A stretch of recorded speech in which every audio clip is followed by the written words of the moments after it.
జంపనిలోని వీరాంజనేయ స్వామి ఆలయంలో స్వామివారికి 108 మంది భక్తులు సామూహిక దీపహారతులను సమర్పించారు.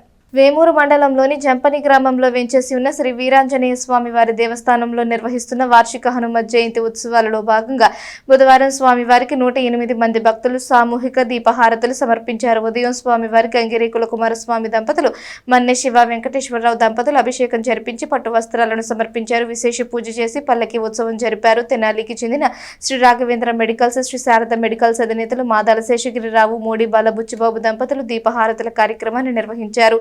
గాదంశెట్టి వెంకట బదరి, సూర్యనారాయణ దంపతులు చామంతి పూల అర్చన జరిపించారు. సమ్మెట బసవేశ్వరరావు, సన్నిశెట్టి సురేంద్ర, కొలిపాకుల నాగేంద్ర దంపతులు ప్రసాద వినియోగం చేశారు. భక్త సమాజాల వారు హనుమాన్ చాలీసా పారాయణ, భజన, కీర్తనలు ఆలపించారు. భక్తులు పెద్ద సంఖ్యలో స్వామివారిని దర్శించుకున్నారు. శ్రీరామచంద్ర